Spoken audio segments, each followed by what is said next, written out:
వేములవాడ శ్రీ రాజరాజేశ్వర స్వామి వారిని నూతన సంవత్సరం సందర్భంగా ప్రభుత్వ విప్ వేములవాడ ఎమ్మెల్యే ఆది శ్రీనివాస్ దర్శించుకున్నారు. ముందుగా కోడె మొక్కలు చెల్లించుకుని స్వామివారికి ప్రత్యేక పూజలు నిర్వహించారు.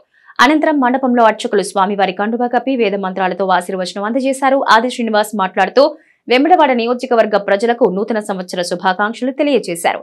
నూతన సంవత్సరంలో ప్రజలు సుఖ సంతోషాలతో వర్ధిల్లాలని, వర్షాలు సమృద్ధిగా కురిసి పాడి పంటలు బాగా పండాలని భగవంతుని వేడుకున్నట్టు తెలిపారు. ప్రజలందరికీ 2024 నూతన సంవత్సర పర్వదిన శుభాకాంక్షలు తెలియజేస్తా ఉన్నాను.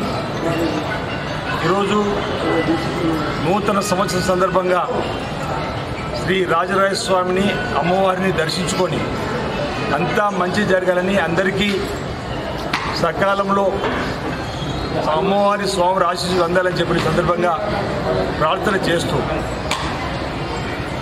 కొత్త సంవత్సరం ఇటీవల కొత్త ప్రభుత్వం వచ్చింది.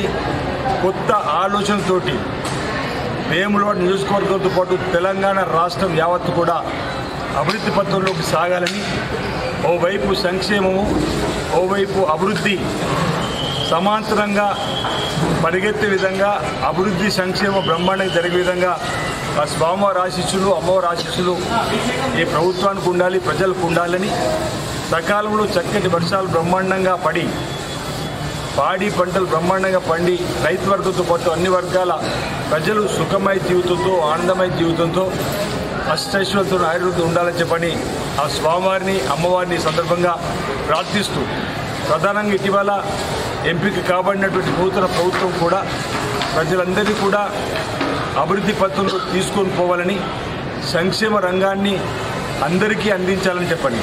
ఇప్పటికే మహిళా తల్లులకు ఆర్టీసీ బస్సులు ఉచిత ప్రయాణాన్ని ప్రారంభం చేసింది. రాజీవ్ ఆరోగ్యశ్రీ 10 లక్షల రూపాయలు కూడా పెంపొందించుకున్నాం.